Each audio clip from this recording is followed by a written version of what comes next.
Inflation, market volatility, Social Security. Are these things that worry you? Well, in today's show, we're going to cover them, how to navigate it in retirement. You want to watch it all the way to the end. We hope you've been enjoying all the episodes from Secure Your Retirement. If you'd like to keep learning and receiving these episodes, hit the subscribe button and the bell so you receive alerts when they come out. We've helped thousands of listeners get on the path to securing their retirement. Now it's your turn. Let's dive in.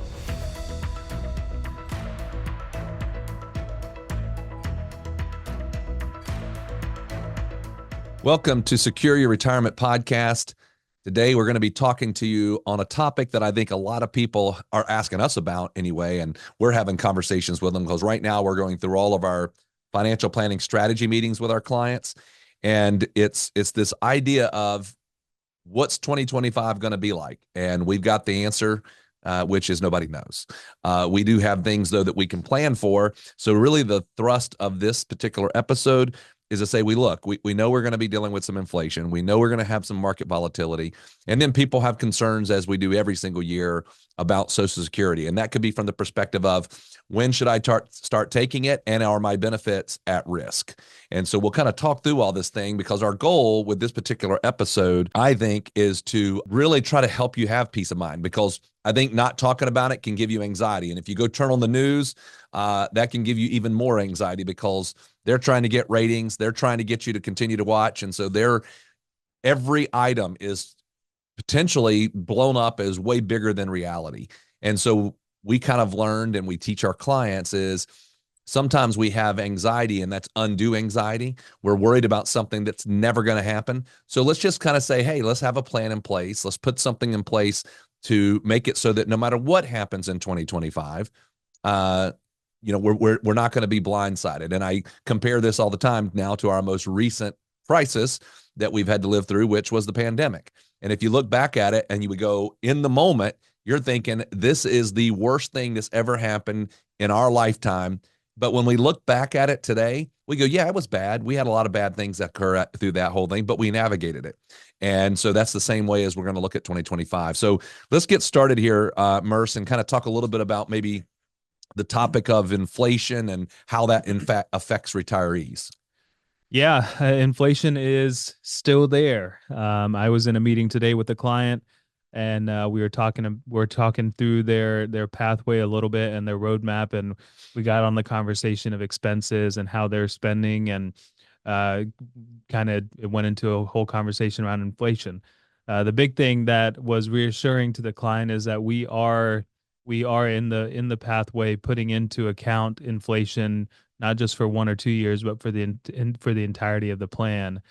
And so, why is inflation still here? Why is it still an issue in 2025? Well, it's, we're still battling back what happened in 2020, which was the pandemic, but also the amount of money that was put into the economy to keep the economy afloat by the government, which we knew that there would be inflationary factors. I don't think anyone thought it would be lasting here until 2025. So what's being done to combat that a little bit? The Fed is very much so in the news right now, every single month, about what they're thinking and where roads are heading. And the battle is, they had to increase interest rates over the last few years to try to tame inflation a little bit, but also had this balancing act of, well, if we increase interest rates too fast, we could really hurt the economy. If we do it too slow, inflation is going to get out of control.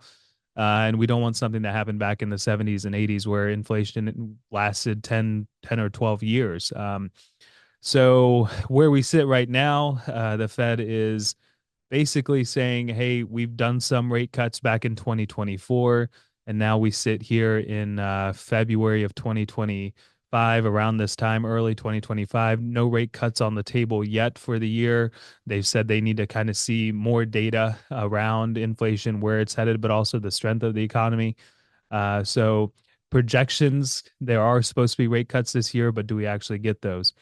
How does inflation affect retirees? That's the bigger question, right? Just like the client meeting I was in, they're saying, yeah, our utility bills are going up, groceries are way more expensive than they've ever felt like, and we don't really see those costs coming down. And that is true for most people. The things that you look at every day and that you use to live every day, inflation really hasn't subsided on some of those elements, but we keep being told that inflation is coming down. I think overall it is, and the numbers support that, but sometimes it's easy to get kind of spearheaded in the one direction of, well, where am I truly spending my money and where do I, shop at? And I feel like it's not being affected, but I think it is.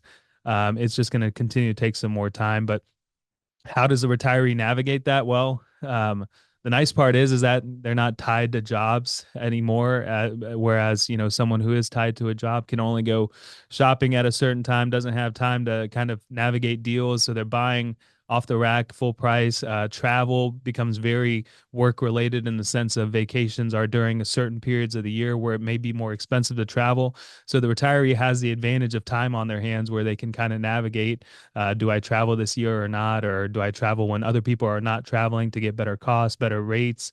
And then the big question of healthcare and the expenses around that continue to go up. So, how do we battle this idea of inflation? It all comes back to having a well thought out plan that is revisited every single year, to make sure that the plan and the assets and the fixed income can support this idea of inflation throughout the rest of our life, because it's going to be there. Inflation is always there.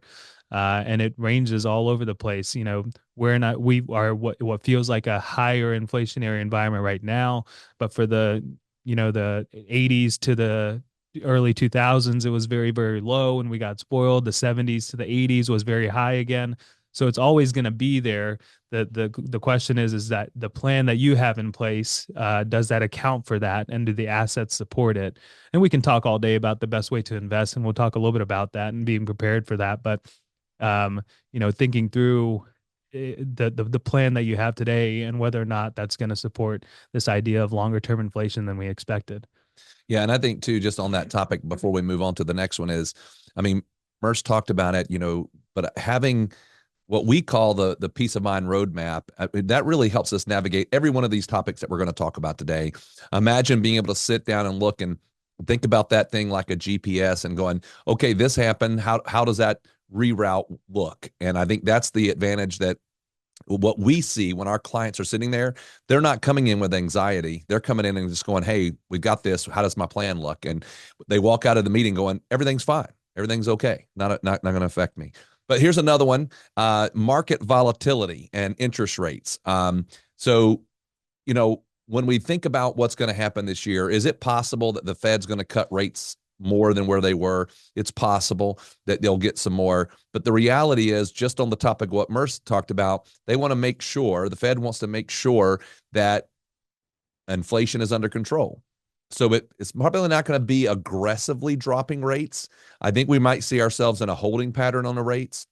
And then we are going to have things that's going to create market volatility. And when we talk about volatility, that does not translate into a market crash. What we're talking about is good days and bad days. You look like, oh man, the market's going to go fantastic, and all of a sudden the market pulls back a few percentage points.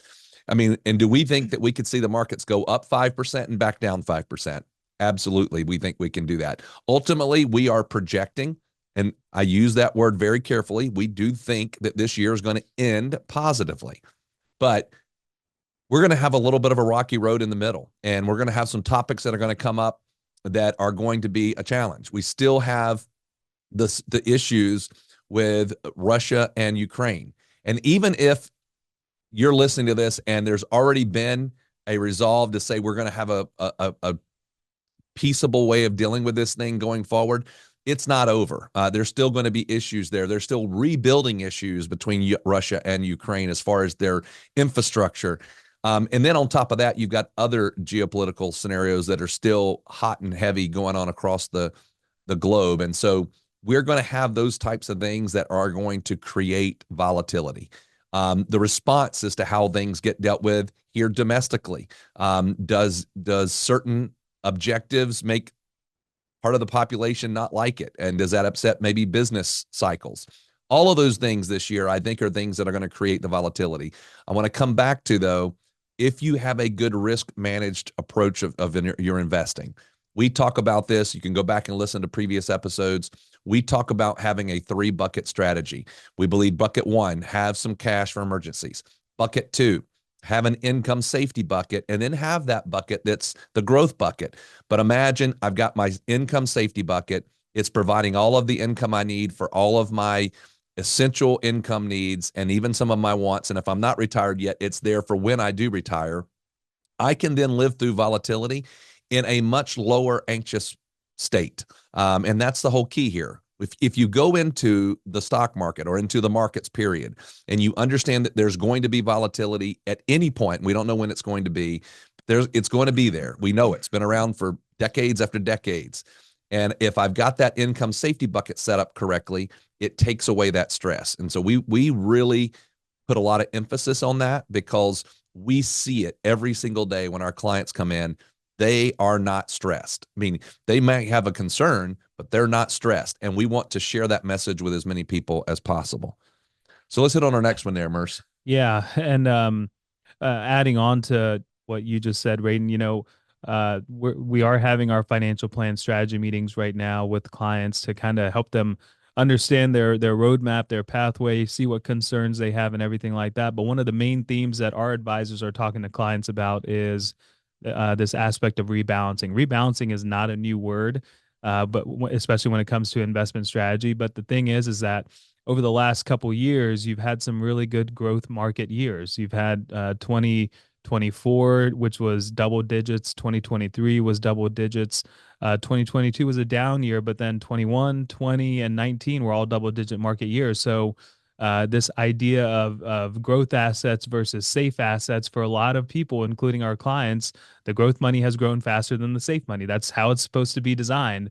And some of our balances in all essence are out of whack. For example, maybe I have one client that wanted to have 50% of their money allocated to safer assets and the other 50% allocated to growth. And over the years, we've kind of flipped into a 60-40 of growth, 60% being in growth and 40% being in safety. So balances are a little bit leaning towards higher risk because the growth or the stock market has done better over the last few years. So those are big conversations that, we should be having to make sure that our risk is staying in line. And also markets have made money. Let's take some of those chips off the table. Let's reinvest it into safer assets so that if we do have that market volatility, like Radon was talking about, where we do have that 20% decline in the market, we've kind of prepped for that in the overall strategy. So that's all I'll say on that. Social Security is another big topic that retirees are concerned about. And so we want to spend a little bit of time on it today.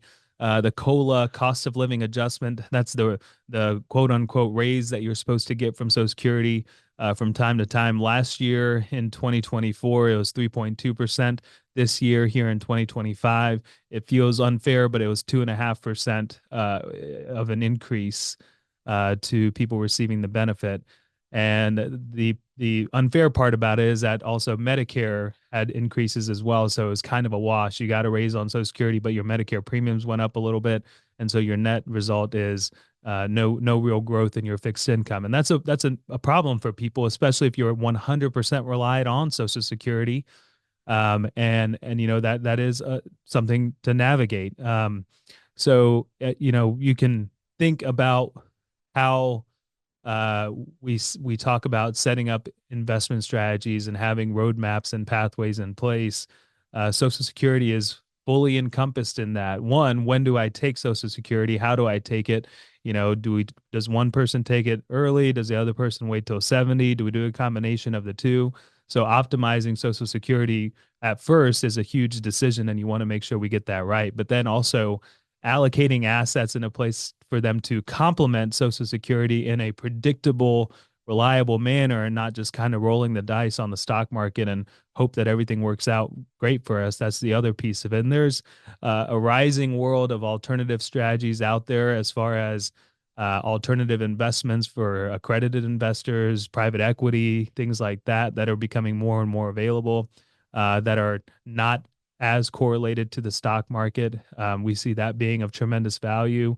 Other alternatives out there that are just way more accessible in the marketplace as well. And so if you ever listen to any of our market type updates, we do utilize not just one, but usually around 4 or 5 different strategies combined together to build that investment portfolio that's going to be somewhat resilient or definitely account for higher inflationary areas of your retirement years. So the other piece that we talk about quite a bit in retirement planning and financial planning is, well, the idea is maybe my expenses are going to be lower in retirement, and we're, that's just not true. The other one is also maybe my income tax is going to be lower in retirement. We're seeing that not to be true as well, that your expenses go down in retirement. In fact, with healthcare, and then also, the fun things, the things that you want to do, those are continuously going to cost more and more as we age, whether that's travel or